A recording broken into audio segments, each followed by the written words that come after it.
Hello everyone. Hello. Great to have you all online this afternoon for our next session, which is another of Sean's famous SHED talks. And today this is with Iain Thomas, who's our incoming chair of Praxis Oral. So we're all looking forward to hearing what you're going to talk about today. So a few quick housekeeping points before we begin, as always.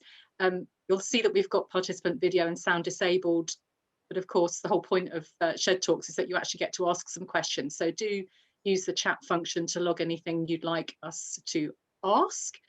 We'll keep track of your questions and just send them in whenever you think of them. If you can remember to make sure that you've got your name and your organisation in your Zoom details, that would be great. We are going to be recording this session, so it will be available after the event to Praxis Oral members as usual. So with no further ado, I shall hand over to Sean in his shed. Well, hello everybody. Welcome again to SHED Talk number 7. And this SHED Talks are called SHED Talks because there is a talk, and at least some of it happens from a shed, my shed here in Devon. This SHED Talk will be my last as chair of Praxis Oral, and we wanted to use this session to discuss what's happened during my time as chair, and to give the community the chance to hear from the new chair, Iain Thomas of Cambridge Enterprise, and even to inspire the new chair with some ideas for his tenure, perhaps. So we'll ask you to both ask questions and set challenges for Iain in the chat as we go on. So Iain is Head of Life Sciences at Cambridge Enterprise, been there since 2003, and previously worked for Plant Bioscience Limited on tech transfer type things. And his team works across the life sciences, human health, agri-tech and research tools. He's had a lot of experience working with organizations like Apollo Therapeutics, which they set up a £40 million fund in early stage drug development, and the series Agri-tech Knowledge Exchange Partnership. A number of spin-outs at Cambridge that Iain's been responsible for. Also did a lot of work with GSK around the Cambridge GSK Open Innovation Drug Discovery Initiative based at the Stevenage Bioscience Catalyst. He's got a PhD in organic chemistry and has been published 9 times, which is in academic papers, and probably more since this biog was written, Iain, some time ago. So Iain, welcome to the shed. Thank you. I can't wait to get to the real one day. So everyone is wondering whether there really is a shed or if it's just a background. Just to kick off, Iain, I talked about some of the projects that you worked on in the past. What sort of things are you working on at the moment? And I suppose also, how has the pandemic affected that? Thank you, Sean, for the very kind introduction. So one of the things we're spending a lot of time at the moment, and you mentioned our series partnership, which is about commercializing technology in agri-tech. We're doing which comes out of the CCF funding stream.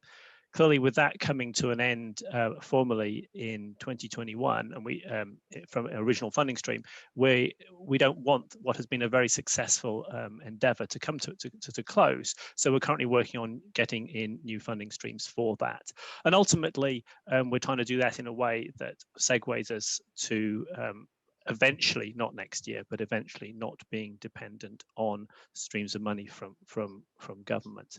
So that's, keeps us busy because it's not an easy thing to sell at the moment. So talking about the pandemic, I think in many respects it's affected everything and nothing all at the same time. I think this is a game where we moved to the cloud quickly, so actually the day-to-day job, just apart from being dependent on learning a few new technologies if you hadn't used them before, was exactly the same. Clearly some people had to change their motivations, and you had to get out of your pajamas or whatever, but actually what did happen was found we were working much harder. People were feeling very obliged to show that we weren't going to be caught out, so we worked very much harder at that. So and of course some things are much easier to do because you can get airtime with very busy people who are not normally available, but you only need to get them for half an hour on a link. But seriously, Sean, that's enough about me, and well, maybe there's more to talk about that later. I think we really should move on to talk about you, because you've been the chair of Praxis Oral for 2 years, nearly 2 years, and got until the end of December. And I bet you, when you were sitting in December 2018, having been chair-elect for a year, you didn't quite anticipate the 2 years that you were about to experience. So, how have you found it? Well, Ian, yeah, I was reflecting on this, that actually I was the first chair to be elected of the new Praxis Oral organization, and of course building on the work of Angela Kukula, who was the previous chair, but she had been chair previously of Praxis Unico, and Dave Bembo and Carol Barron, and those teams of hearty negotiators who did a sort of reverse Brexit and brought us all together. And I was keen to make my mark. As you say, I've been on the board for a while, and now you finally get the reins of power and you can make your mark. And the first thing we did was brought all the stakeholders together, all the people around the country who we had been working with before, but who weren't actually often quite sure who Praxis Oral was, and it was these organisations coming together, so they needed to know. And we looked at the gaps, what they were all offering, what we were offering, and found a clear way that we felt Praxis Oral could make a national difference. And by focusing particularly on our connect, promote, develop themes, which we thought were really important. And actually, we had a pretty successful year. We had great conferences in Liverpool and Harrogate. I was able to give a presentation on how the Beatles were just like knowledge exchange professionals, which pleased me somewhat when we were in Liverpool. Did you ever get any feedback? Did people like that analogy? Well, not really, but I thought it was good.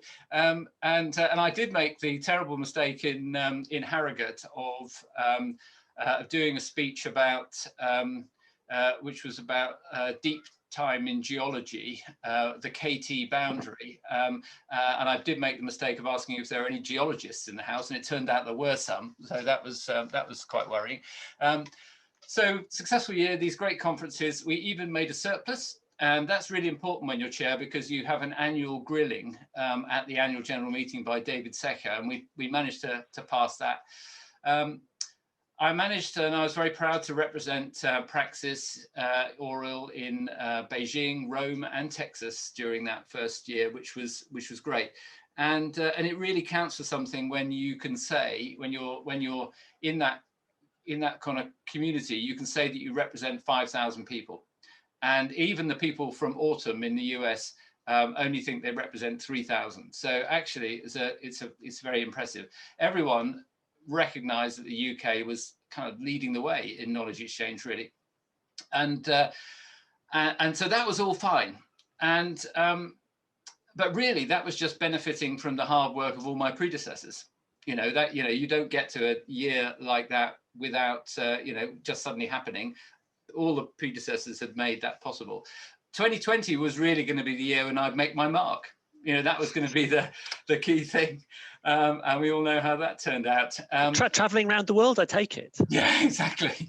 The great benefit of 2020 is it has made my shed a little bit more famous, which is great. But I think it's been the hardest work probably that all of us have done in our careers, but probably also the most fulfilling during this year, because we've had to manage so many things. We've achieved things we didn't know.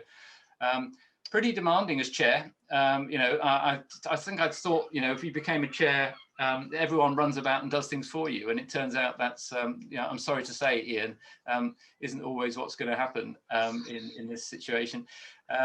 And it's pretty demanding when you've got a pretty full day job as well. And actually, a big disappointment for me was I had to stop doing the courses that I was previously doing. I didn't have enough time to do those, so that was sad. But but actually being able to do all these great things. Over the past 6 months, I've also been asked to become the Supremo of testing at University of Exeter. So actually, I've ended up doing 3 jobs at a time. So I'm absolutely delighted to be passing this on to you now, Iain. It feels like a good time. Thank you. That's greatly encouraging. I'm looking for the escape capsule now, but it doesn't appear to be one.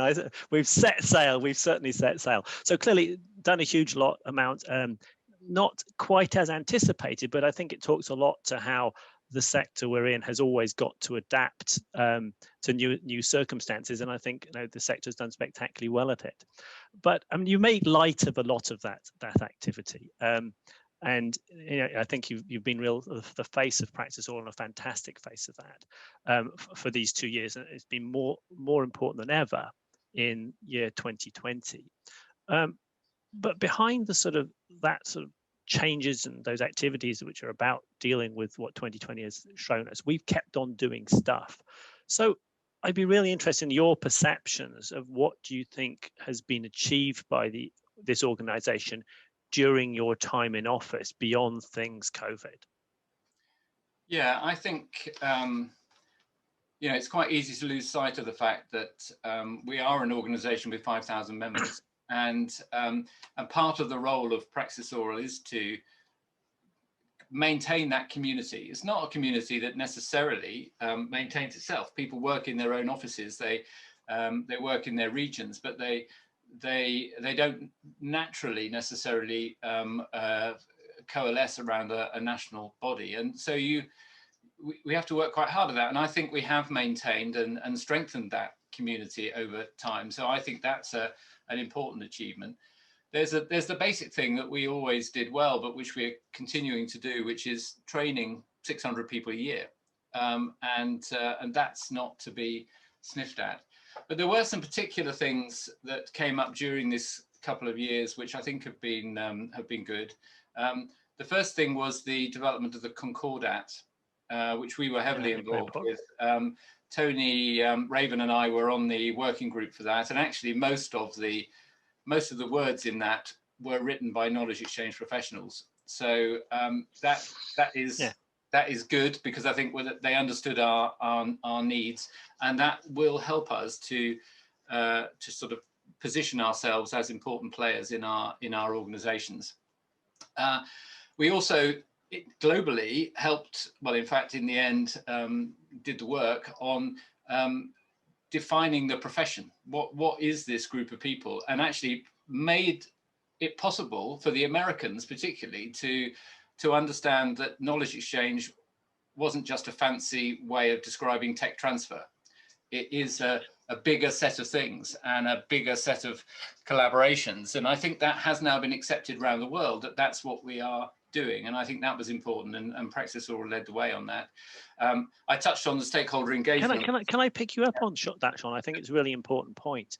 I think you sort of not quite made light of it, but understanding how significant that was on a global scale really quite intrigues me, because I think we in this country take this idea that TT, which was the acronym, the letters we used to use, has moved on to KE, and it's sort of the title of this conference.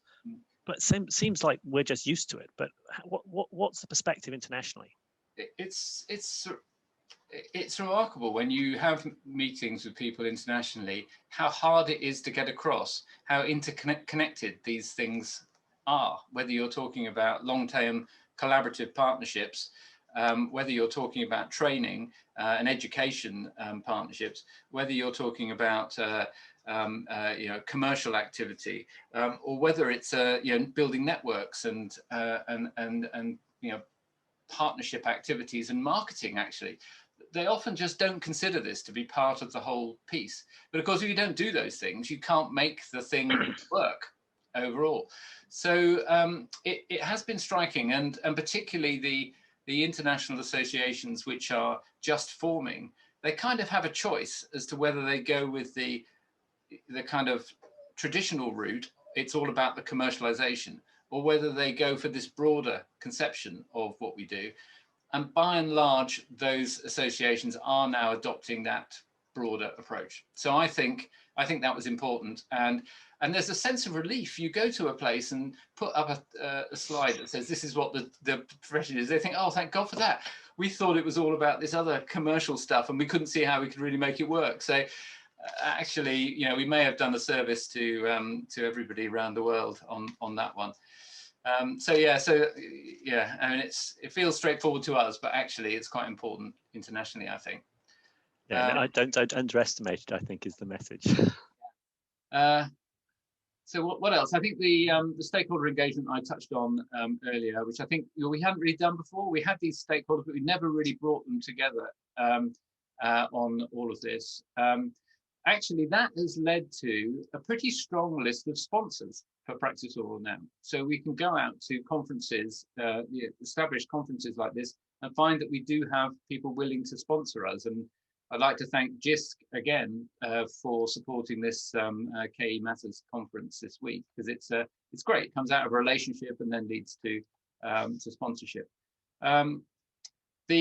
I suppose the thing that I'm most pleased about in terms of my predecessors, and hopefully being able to bequeath something to you, Iain, is a reasonably strong balance sheet. You know, because we need to weather the storms that come, and nobody knew that this storm was coming, but actually, because we've built up a strong balance sheet, that's been good. The mentoring program that started in Oral and has now come across to Praxis Oral, I think, has been great, and we've tried to keep that one going. The RTTP program, which internationally we are now leading the way on the numbers of people who are getting RTTP, which is really great. And I think generally raise the profile of knowledge exchange in the country so that policymakers take us seriously. I think that's really, all of those things are sorts of trends going along, but I think we have kept it going.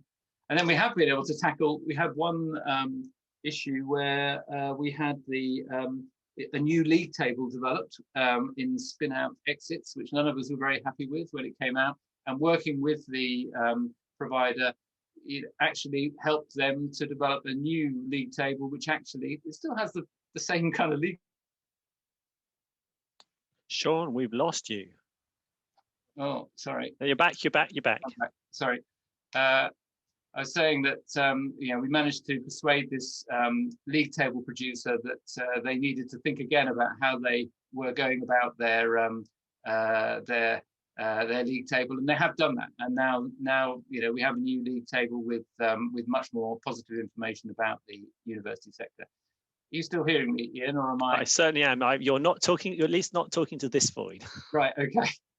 And I suppose the other thing I think is during the pandemic, just trying to keep the community together, and all of the things that we developed over during this time, which responded to that whole lockdown period, the digital, the online KE awards, the KE and coffee, the online training, a brave early attempt which you led, Iain, on our first online course in new venture development, which was a great approach, and of course the SHEDTalks, which we've been able to bring people to the community who wouldn't probably have been there before. So I expected, I suppose, at the beginning of this to be a period of stronger collaboration and more effective training. I didn't think what we'd be doing was, during this period, transitioning from face-to-face to digital. Even though that was already in our strategy, but it had been in our strategy for a couple of years and we hadn't quite got round to it yet. So that approach of now, that's really changed things and created some significant implications for all of us, I think, and Praxis Oral in particular. No, absolutely. And actually for us, it's probably been one of the good outcomes for what has been a difficult year, but there are some silver linings once in a while. But sometimes, as Garfield said, the problem is not the silver lining, it's getting it to the mint, which I've always liked as a concept. And so maybe we're getting it to the mint. So you've talked a lot about the huge number of things that this organization has done, many of which you've championed, but many of which a fantastic community of volunteers have also contributed to with huge quantities of time and effort. But we only exist as an organization because we represent a community of people who wish to be represented and appreciate what we offer, and that's because this community of people do useful stuff. So I'd be interested, and I think there's been a lot of change in recent years. I'd be interested to hear your perspective of what you think that how the profession has changed in the last 2 years, maybe the last 3 years, but in recent history. Yeah, and I think when we're thinking about the pandemic and the effect on us as an organisation, all of us will have people in their community who've been personally affected by the COVID situation, and you shouldn't, people have been isolated and people have lost loved ones. So that's kind of our concerns about this is neither here nor there really. They're trivial. Yeah. But it does feel in this period, particularly the last year, science and engineering have become much more part of people's lives. They're using scientific vocabulary in everyday speech. Whoever talked about the R number before? Epidemiology was a word you couldn't actually say. Couldn't say it. It was a bit too complicated. And now everybody certainly couldn't spell it. No, exactly. So it's a year, I think, where science has moved from the lab to the living room, from the bench to the couch. It's become part of our lives, hasn't it, overall? And actually, a lot of that has happened because of knowledge exchange professionals, one way or another. And it's kind of it kind of makes us feel good. You get a warm glow as all of that happened. But actually, it does mean that the work we do turns out to be really important. There's I think perhaps in the past we were able to kind of stand back from day-to-day lives and say, well, our job is to bring some things to the market and see if we can make things happen. It turns out that doing that actually helps everybody, and actually is dependent. Us doing that well, on us doing that well, depends the livelihoods of an awful lot of people in the country and the lives of an awful lot of people in the country. So there's an extraordinary shift from, it feels to me, over the last 2 years, accelerated by the last year, from being marginal to becoming indispensable. And that, I think, is, we won't see that again, such a dramatic shift so quickly from marginal to indispensable. And impact, the focus on impact has become very powerful. Everybody has really engaged with that. And I think, in particular, the recognition now that this stuff doesn't happen by scientists tinkering in their sheds. It helps if people have got a shed to tinker in, obviously, but I always recommend a shed one way or another. But the magic, it doesn't, these things don't happen by magic. They happen because dedicated professionals can use their skill and expertise to make partnerships happen and translate research results and the ways you do things into society, and that is just a fundamental change, I think. And of course, it is thanks to knowledge exchange professionals and scientists that we will, at some point, be able to start meeting each other again. And that is a very significant shift, it seems to me, in the way that science and knowledge exchange professionals are seen. Can I pick you up on that? I think it's true. I think the science has never been in people's minds as much as it has been in the last year, which is an important thing. But obviously, our profession serves more than STEM and medicine. I'd be interested in your thoughts around other areas in arts, humanities, social sciences, because this whole year has not just been about technical solutions and medical provision. Yeah, well, there's a kind of iceberg of attention that you get, isn't there? And people tend to focus on the little bit at the top that you can see that's above the water at any particular time, and forget the huge iceberg there is under the water level. And I think what's been going on at the same time as all the discussions about the pandemic has been the REF exercise, which our members have been heavily involved in, where everybody's been collating these absolutely extraordinary stories of impact. And I don't know if it's the same in every university as it is in mine, but I'd have thought at least half of the impact stories that we are putting forward are about changes to policy. They're about changing something in society, which has come about by some research change, which has then led to a major effect.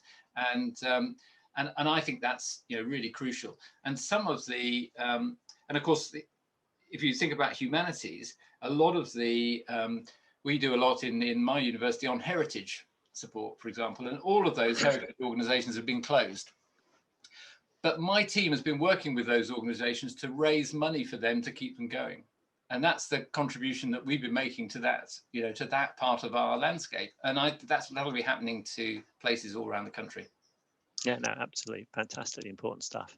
So I think that's probably enough on the kind of history and my contribution to it. And actually what people really want to hear about, Iain, is what you're going to do about the future in Praxis Oral. So what do you see now as the looking 2 years ahead? What do you see as or maybe further if you want to, what do you see as the future for Praxis Oral?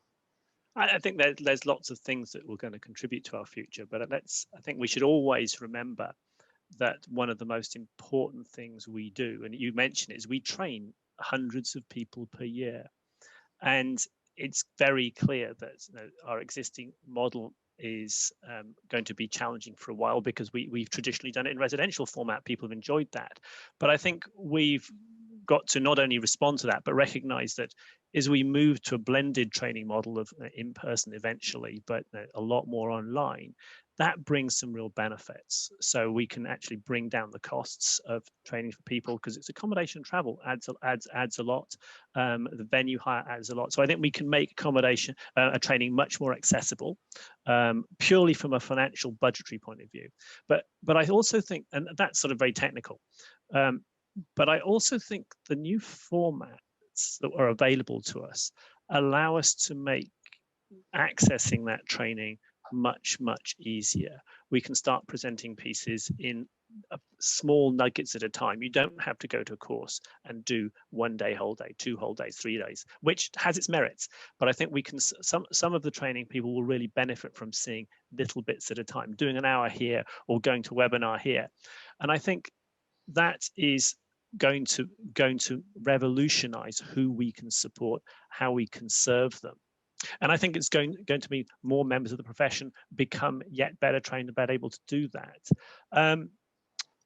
Obviously, we're going to also have to, we're not just moving our courses and our offerings online and just sort of doing the same again, though some of that is possible. I think it's recognizing that we can do new things. One of the nice things about training online is you can often get some very senior practitioners or very senior stakeholders or very senior people who are very hard to get to travel to Loughborough, the ever glamorous Loughborough, which will take them a day and half a day on the train, an hour of presentation, a bit of lunch, and they don't want to do that. But you can get them to turn up for quarter of an hour or an hour on Zoom or Teams or whichever platform you're choosing. So I think that's also going to mean we can access a broader variety of people to help us support our community, but also help those stakeholders feel that they're contributing and also influencing what we think and what we do. So I see that as a really benefit, and it's the knitting stuff. But it's how we can enhance what we do day to day. It's really important, and it's a genuinely good opportunity for us. But I think blended training, I think we've always recognized that there are some people like to meet, and I don't think we're ever going to go entirely online. I think we welcome, hopefully within the 2 years of my tenure, but who knows? Who fully knows? There's a lot of optimism now about the vaccine, but it may take a long time for confidence to return for enough people to want to go to things. But I anticipate that we will continue doing some of the entry-level courses, sort of immersion courses where people are new to a particular activity.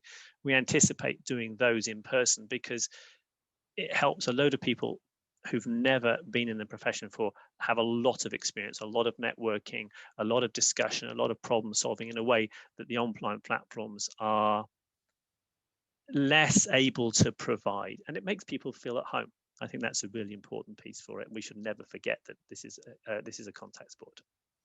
Yeah, absolutely. And well, Alex Chase of UKRI has put in the chat that actually he thinks that we ought to have a revolving shed that goes from chair to chair. But maybe actually we just need a shed for people to meet in. Maybe that's what it is. We make our conferences smaller and turn them into small shed venues. Not that I'm the slightest bit kind of fixated on that. Well, we could have the Praxis Oral shed bus system, and I sort of briefly thought about doing this interview with you and me from my shed at the bottom of the garden, but getting the Wi-Fi there was okay. It was a little bit dim and dark and damn cold, so I gave up. Good call. So as you move into this new role, you've probably given some thought to your priorities for the period, and you talked about the idea of the blended learning and how Praxis Oral could shape that. But do you have some broad ambitions, top priorities, do you think, Iain? Yes, absolutely. I think, and they're possibly words that are fashionable, but I think there's some meat behind them. I think the new way we do things can mean we are much, much more inclusive, and we can democratize who we serve. Because there's no doubt that I've talked about the cost of our training, but then our conferences, for example, have been well attended in terms of a conference, but actually not well attended in terms of serving a huge number of people that we have as members. You talked about us representing 5,000 people, and we don't have anything like that number of people coming. So I think we should be making a huge effort to accessing a much, much broader variety of people from our community to contribute to all things that we are, be that training, be that conference, be that just attending. I think that's a really, really important point, because the profession has evolved over the last 20, 30 years. I mean, you can argue it starts in the 80s, doesn't really matter when. And from an activity of a few lone folk all the way to being as fundamentally important as it is now. But we went through a long period where we had a whole load of pioneers leading that way, and they had a tough time, and they did a fantastically brilliant job through all this. But we've moved to a different era where we're no longer fighting battles. We're actually our sole role is to contribute hugely positively, and that cannot be done without a huge variety of people being involved with that. So I think that democratization is really important. I really like to see people. Excuse me one moment, Sean. You really need to take notice of what Carrie's trying to tell you. Ah, yes. Carrie happens to be Sean's better half, dare I say. And Sean, what's just happened? She's given me a box with a knife in it, so I'm not entirely sure what I'm supposed to do with this. The knife is cut it open. I thought it was myself. Sorry to interrupt you, Iain. No, thank you. Carrie was texting me that Sean was ignoring her and trying to look very professional and not pretend that she wasn't standing in front of the large box. Oh wow! I've got well, it's Santa has come. Is all I can say. Well, so of course, so Santa has made a delivery. Santa has come. Of Waitrose goodies, and no doubt that's a huge thank you from the Praxis community, the Praxis board, the team back in the office, to say thank you for all the hard work you've put in over the last 2 years, but none more than in the last 8.5 months since the middle of March. So thank you very much, Sean. The great thing about getting it at home is you don't have to share it with anybody.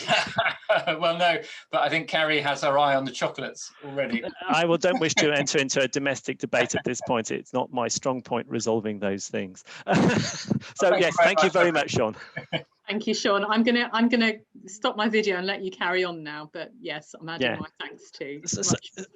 Much so where was I? Oh yeah, so priorities. So I think this democratization is really important, and it means we can get way more people involved. And of course, that very process is going to inevitably broaden the diversity of people with whom we work, because we're going to be talking to more people. I think that's really, really important. But actually, it's not just the people in our side of the profession, the providers of service we need to think about.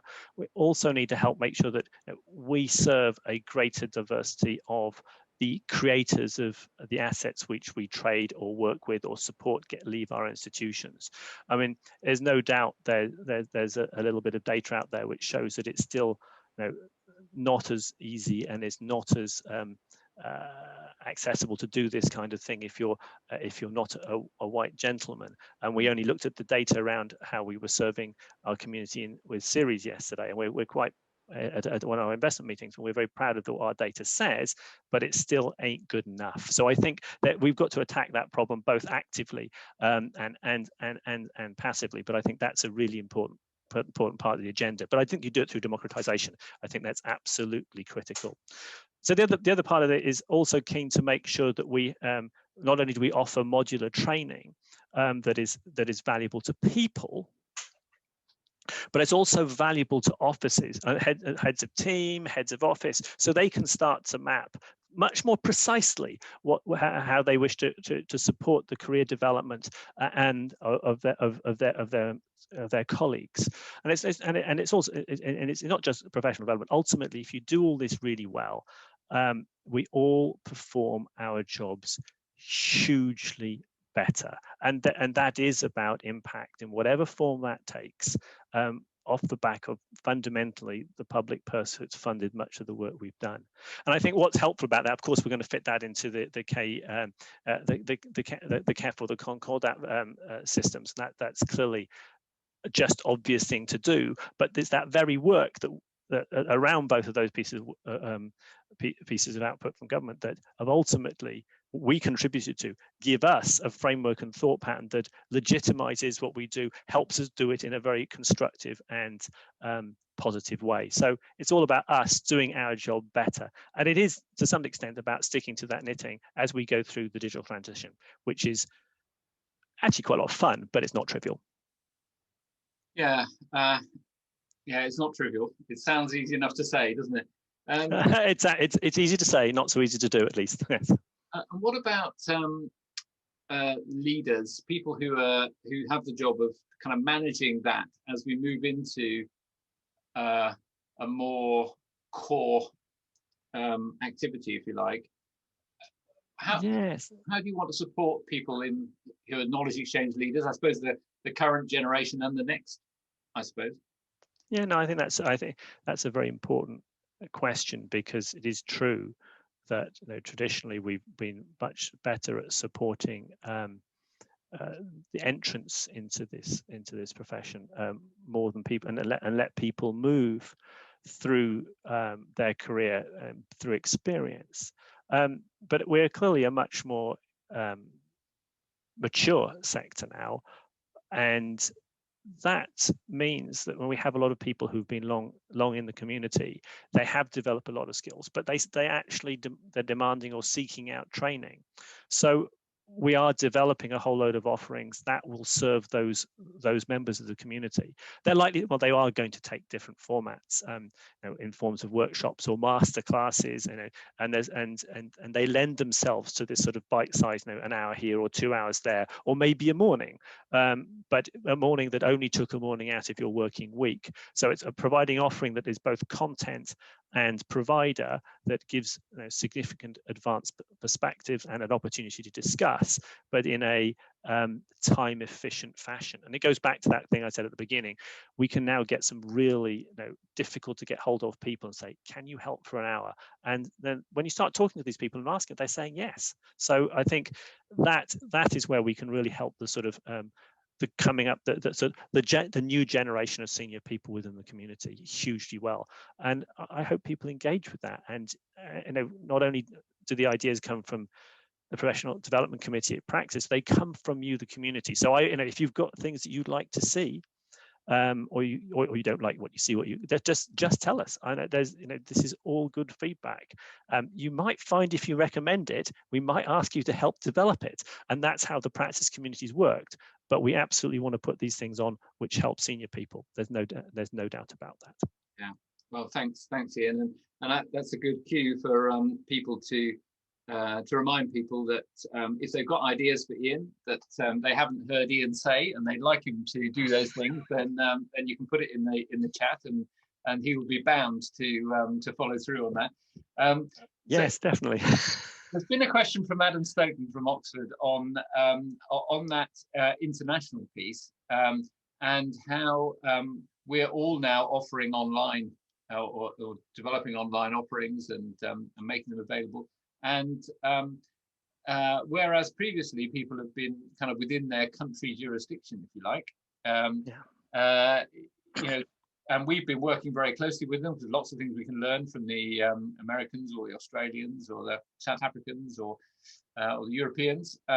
But potentially they become the lines between them get blurred because of that offering. I could go to a training course offered by our European counterpart ASTP, as opposed to it'll be in English. I'll be able to go and be trained in it, or I could do it in America.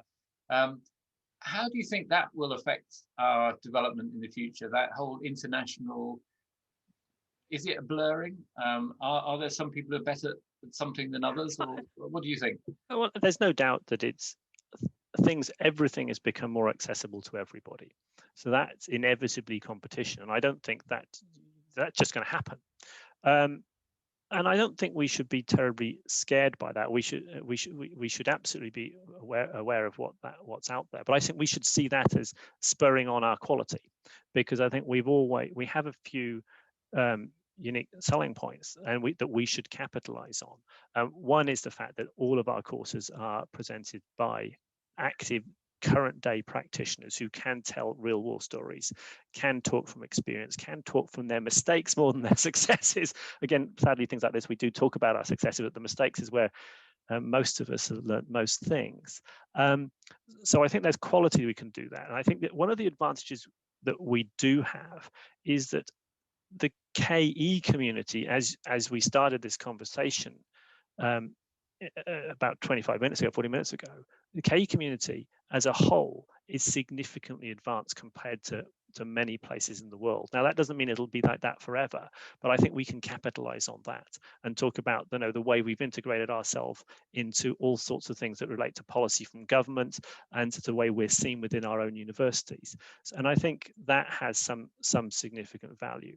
I think the other part is we can also learn a lot from other environments. I mean, I think one of the things that struck me years ago when I was in Brazil for various reasons is quite how many Brazilian managers from the car industry, how Brazilian car industry managers were valued in Europe and the US. And it's because they'd had interesting circumstances to work through economically, supply chains, rapidly changing currency fluctuations, and they were perceived to be some of the most nimble managers around in that sector. And I think so. And I'm not sure what you can name all sorts of things you can benefit from different sectors which live in a very different worlds to us. And I think we should be looking at that, because otherwise you're in danger of being complacent. Very different environments teach you different things. If COVID didn't teach us that, I do not know what will. But the other thing that is always going to be true, Adam, is that each country does have its own unique flavor and its own specific group of stakeholders and agendas. And I think people will always tend to want to do much of their training in their own local environment if it's a stringent and scaled jurisdiction, as it were. And I think that's where the UK, that is true for the UK at the moment. So we must be aware of these people, any competitor, whether they're international or otherwise. But I think we do have some very significant advantages. Yeah. and as you say, there's a lot we can learn from some of these other countries. Some countries are just coming at this with fresh eyes, and therefore, they think they need to come to us for advice, and actually, it turns out we need advice from them. So, I think that's one of the things that I've learned most from international engagement with our colleagues is that you can't ever assume that you have the answer.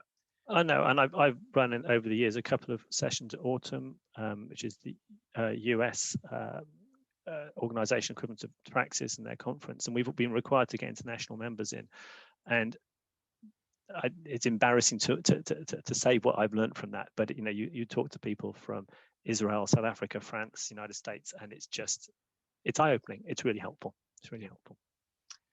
Okay, and then Leanne has asked us about the question of the 20-year celebration of KE, which we have in mind for 2022. There's a sort of spurious start date, which we've just kind of plucked, I think, really, relating to the original start of Praxis.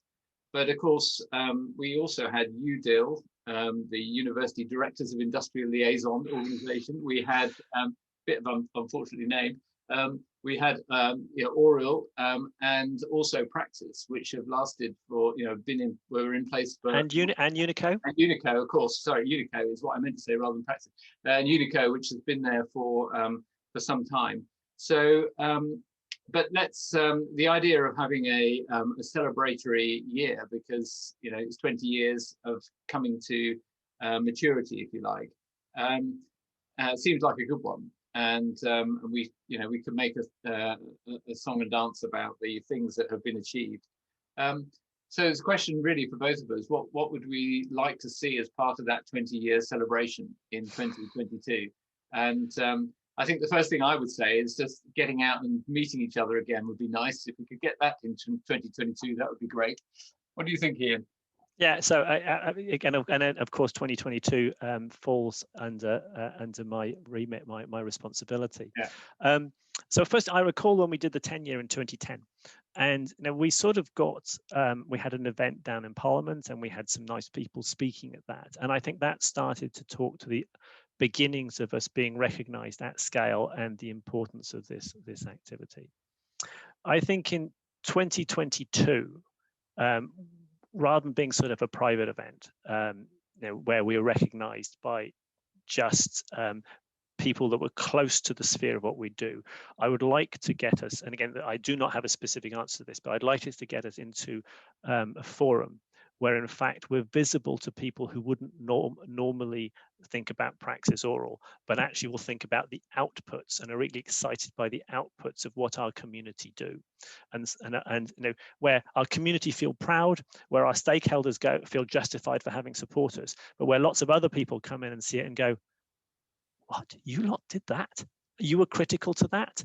I think working out of the forum that allows that to be seen, to capitalize on the fact that you've talked about STEM and medicine, but actually it goes across all the disciplines, arts, humanities, social sciences, have had, though the value of that research is being seen in people's living rooms, I'd like the value of what we do to be seen much, much more broadly during that year. And again, I'm sure there'll be specific events, and that's in the planning.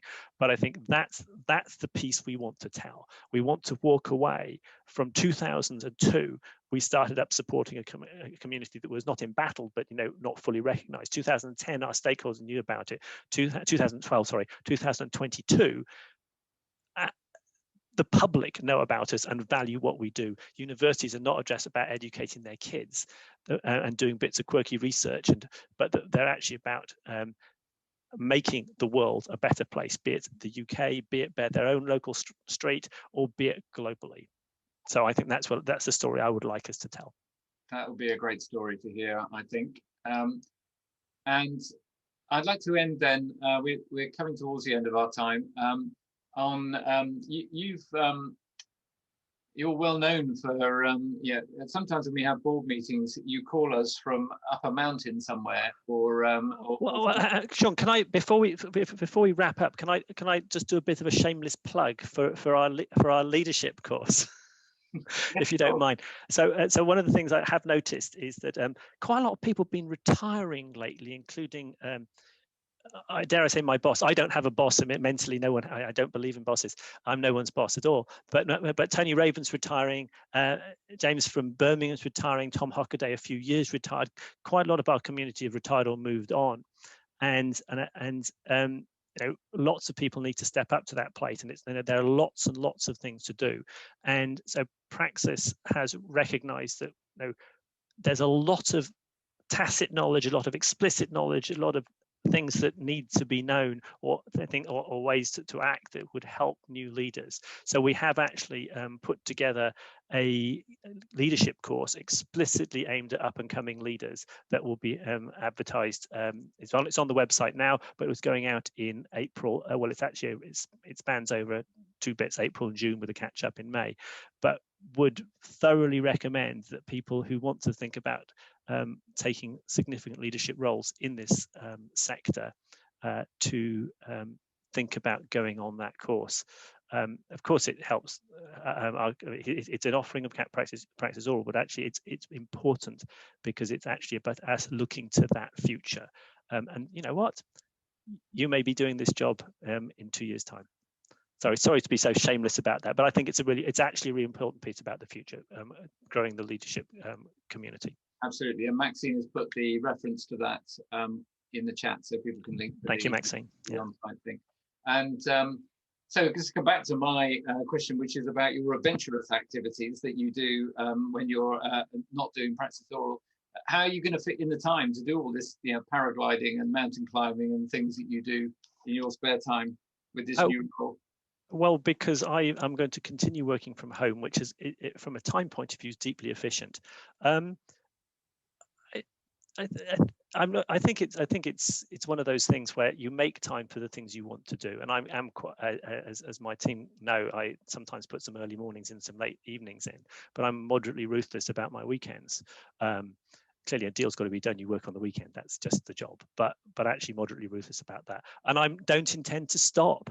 I think it's one of those things that actually, if you don't continue doing the things you have a passion for in life, you don't perform as well at work, you don't take your mind off things. So as many of you know, I quite enjoy my climbing.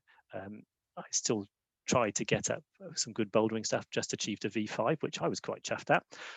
Paragliding, going to be tough, because we can't really move around Europe yet in the way that we want to do. So for my sins, I've just booked, subject of course to all the COVID regulations, a kite surfing course based out of Hunstanton, the chilly North Sea, in January 2020. So whether it comes off then or later, it's about the sanity that means if I don't do it, I might not do this job so terribly well. So I'm just going to keep going.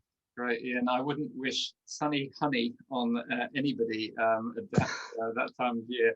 So thank you. 7 mil wetsuit and a balaclava. It's all fine. So thank you, Ian, and I'd just like to thank Ian for taking part in the SHEDTalk today. I'm sure he'll be a great chair of Praxis Oral, and thank you people who put questions in the chat. I think if you think of some tasks for Ian that you want to set in, then I'm sure we'll be able to mine them from the chat afterwards. But it's been great talking with Ian. So now I'd like to hand over back to Maxine. Thank you, Maxine. Thank you both very much. Thank you, Ian, for joining us today. I'm really looking forward to working with you as chair next year. And of course, Sean will continue as immediate past chair on the board for another year. So we're not losing him completely. But on behalf of the Praxis team, thank you. You've been a pleasure to work with, and well, we're continuing to do so, because as you well know, nobody ever really escapes from volunteering for Praxis Oral. There we are. I'm looking forward to my treats. Thank you very much. Yes, enjoy. So yes, thank you everybody for joining us too. Let us have your feedback and suggestions for whom else you might like us to interview over the coming months. I think this is a really nice format. I hope you've enjoyed other sessions today. They've all been recorded, so you can go and you'll be able to access all of those in due course. Just to remind you that at 7 o'clock this evening, we do have a KE After Dark session where Tamsin, Alistair and I attempt an informal roundup of what we've been doing during the day. It's as close to a conference bar as we're likely to get for a while. So yes, we might end up chatting very informally, but that's always a good thing, I think. Thank you all very much, and hopefully see some of you later online. Bye. Bye-bye. It's been a pleasure.